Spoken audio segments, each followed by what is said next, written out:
एक बार की एक घटना है, वह सुनानी तो नहीं चाहिए मंच से, एक घटना सुना रहे हैं। जब हम कथा नहीं करते थे तो एक बार पिताजी के साथ अमेरिका गए, तो वहां एक जगह कथा हुई पिताजी की।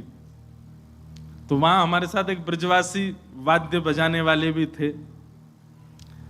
तो जिनके यहाँ हम रुके थे उन्होंने इतना परेशान कर दिया। तो वहां हमारे साथ एक ब्रजवासी वाद्य बजाने वाले भी थे।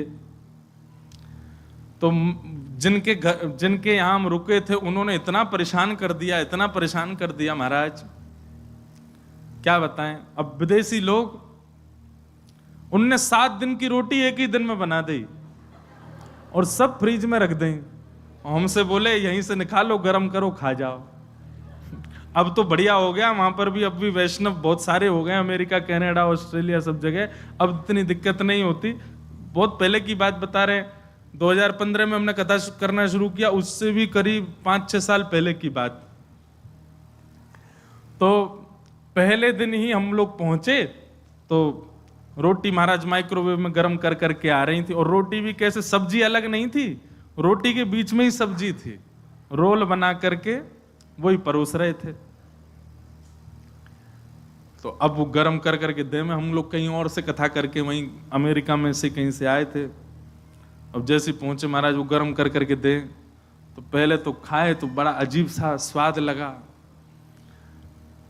फिर वो बोल के गए, बोले अब हम कल से तो हम लोग वयोवृद्ध हैं, आप खुद ही इसमें गर्म कर करके पा लेना।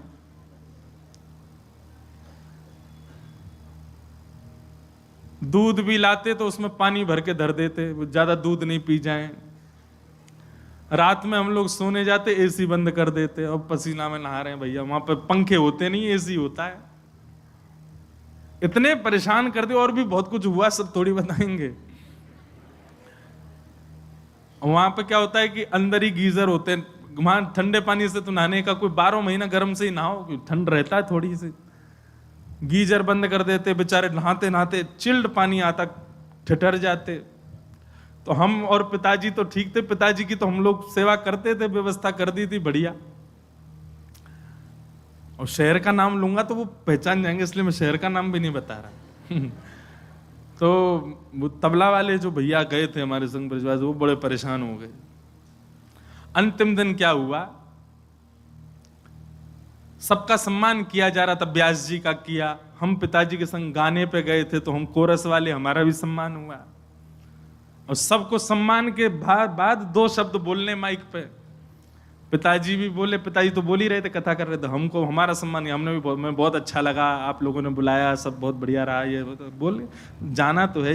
जब आई उनकी बारी तो वो मंच पे आए, फिर उनका सम्मान हो गया। तो बोले, जो जिनके यहाँ रुके थे उनका नाम लेके बोले, आपको तो हम चाहेंगे कि आप वृंदावन आओ। तो वो नीचे से बोले, वृंदावन में हमको संतों से मिलवाओ, हाँ सबकी पनहियां खपवाएंगे तुमको।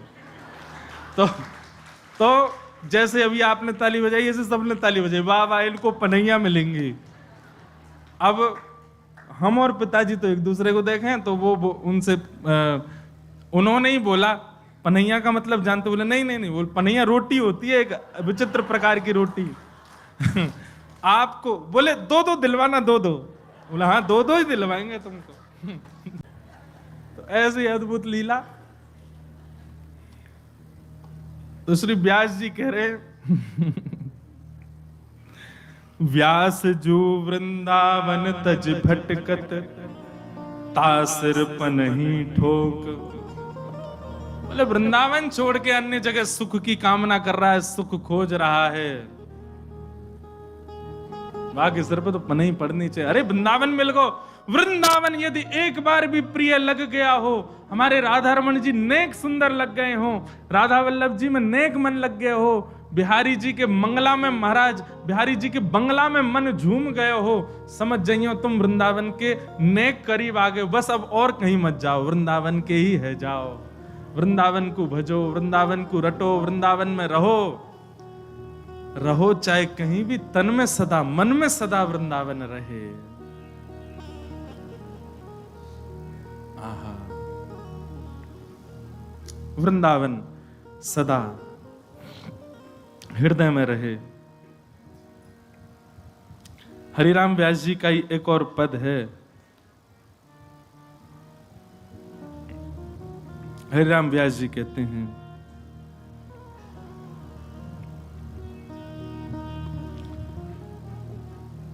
वृंदावन भजने वालों को ये पद याद होना चाहिए। रसिक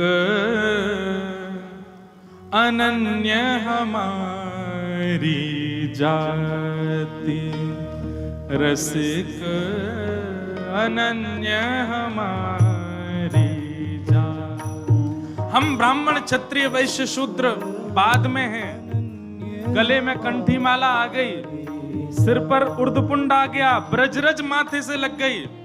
आपकी जाति क्या है? बोले हम रसिक हैं। कौन है? रसिक हैं। रसिक अनन्य हमारी जाति, रसिक अनन्य हमारी जाति। कुल देवी श्यामा बरसानो, कुल देवी श्यामा बरसानो, कुल देवी श्यामा बरसानो, कुल देवी श्यामा बरसानो। खैरो ब्रजवासिन सो पाती, खैरो ब्रजवासिन सो, खैरो ब्रजवासिन सो पाती, खैरो ब्रजवासिन सो पाती। अनन्य हमारी जाति, रसिक अनन्य हमारी जाति। देखो इस पद में हमारी पूरी पहचान है। बहुत ध्यान से उन सब लोग इधर देखो। कुलदेवी कौन है? हमारी श्री राधा रानी। हमारी खैर कौन लेता है? ब्रजवासी। जे पूछ लें तो हमें लगे कि हाँ हमसे कोई, हमारी सब बात ठीक है। हमारी ठौर कहाँ है? बोले ब्रजवासी हमारी ठौर है। यही हमारे सब, हमारा परिवार है, यही हमारे सब गुरु भाई हैं। और गोत्र गोपाल जनेऊ माला, गोत्र गोपाल जनेऊ। ये जो कंठी जो हमने धारण कर रखी, यही हमारो जनेऊ है। और गोत्र क्या है आपका? कोई सांडिल्य है, कोई भारद्वाज है, कोई बंसल है, कोई कंसल है, कोई है। वृंदावन में एक बार बस गए और वृंदावन पूर्ण रूपेण चढ़ गए तो गोत्र क्या है? बोले गोपाल हमारा गोत्र है। महाराज ब्रजवासी को तो संकल्प भी यही बात से करना चाहिए। बोले गोत्र क्या? बोले गोपाल गोत्र उत्पन्नो हम। गोपाल गोत्र है। क्यों? ब्रजवासी। हरिराम व्यास जी कह रहे हैं गोत्र गोपाल जनेऊ माला, गोत्र गोपाल जनेऊ माला। शिखा शिखंडी हरि मंदिर भाल, शिखा शिखंडी हरि मंदिर हरि गुण नाम वेद धुनि सुनियत, हरि धुन नाम वेद धुनि। हमारे लिए वेद क्या है? हरि नाम ही हमारे वेद ध्वनि है। और मूज पखावज कुश करताल, मूज पखावज कुश करताल। अनन्य हमारी जाति, रसिक अनन्य हमारी जाति, रसिक अनन्य हमारी जात।